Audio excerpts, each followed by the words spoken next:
Hey guys, Danny Johnson here, and the weather was so perfect, I just wanted to detail the car and take it for a drive.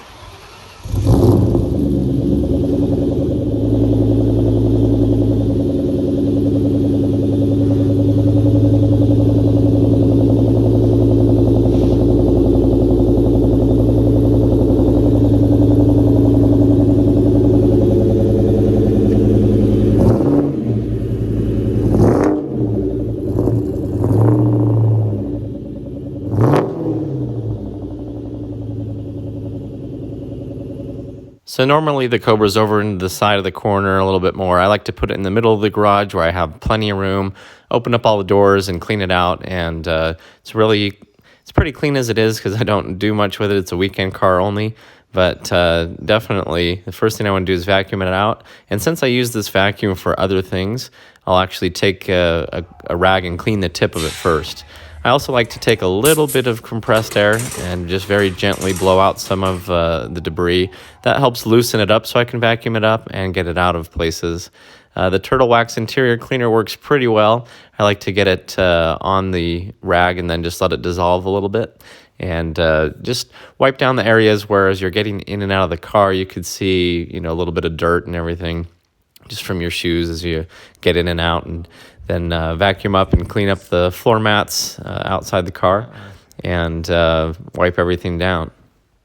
So to me, this is relaxing. It's nice to clean things up and just have everything clean.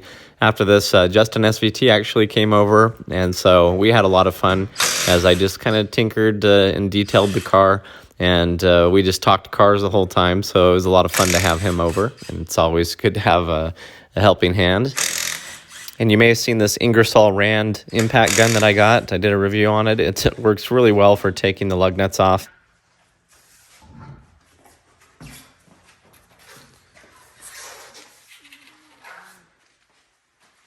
So doing a deep detail like this is a lot better. You take the wheels off and you can get to the brakes and other parts that normally you can't really see. I like cleaning everything in here that I can. The Bilstein shocks, which were specific for the Cobra, it's really fun to clean those up. And even up by the K-member, there's places I've never cleaned yet. You can see how much rocks and dirt and grime is in here. And just removing these lines out of the way really helps you get in there a little bit better. I like to use this shop vac to vacuum out most of it, and then anything else that comes on the ground, vacuum that up too, so it really comes in handy.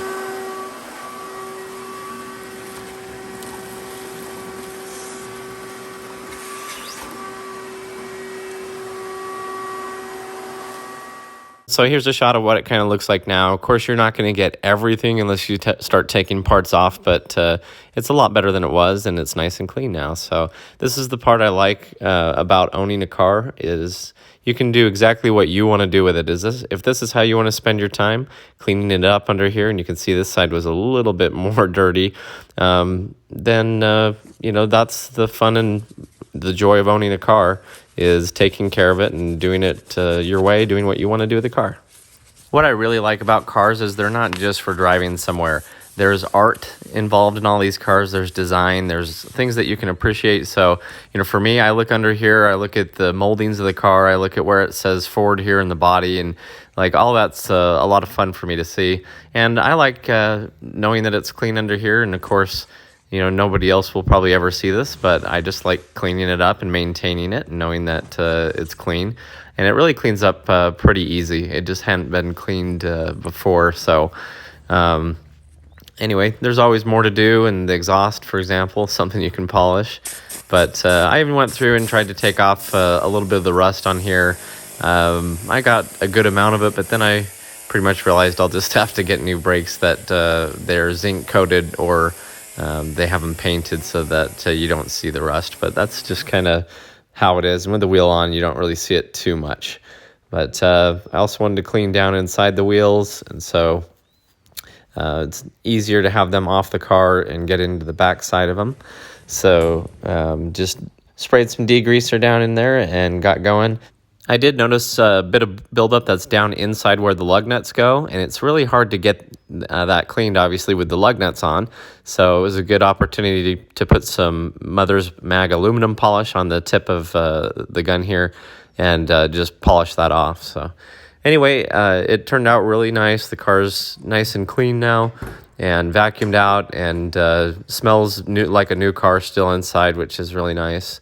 So after that, I just wanted to really take it out for a drive. So Justin SVT and I jumped in and just enjoyed the beautiful scenery.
And as I've been buying parts lately and watching cars like this get parted out, I also like to look at the towns or where they are.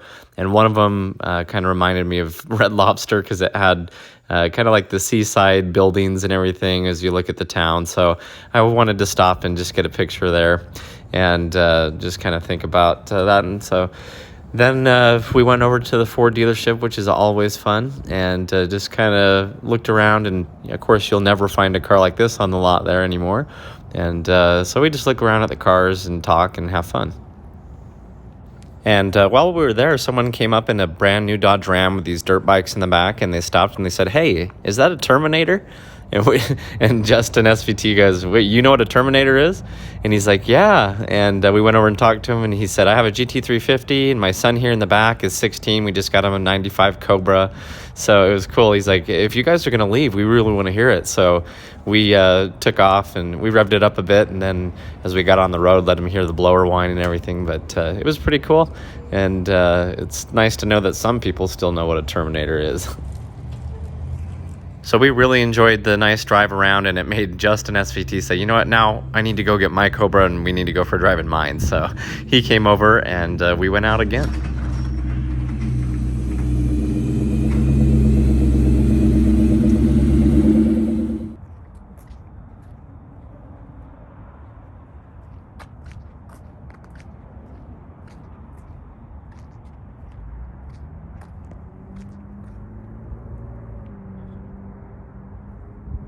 And this will be a video for another time, but I'll just give you a little teaser here. My friend who has a full bolt-on E85 Camaro, 8-speed auto, and he was making some noise. We ran into him, so I was like, "Justin, you're going to have to get onto the freeway where you get traction." So we actually were starting out in third just to get traction, which was way too low. So if you look at this, we're only at 3,000 RPM and on street tires.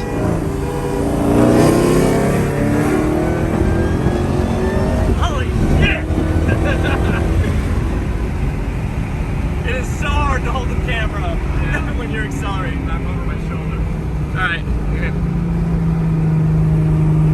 good. So I'm really impressed with this car and how much power it had, and because that's no slouch. Those SS's on a full bolt-on in the E85. So anyway, thanks for watching, and stay subscribed for more content.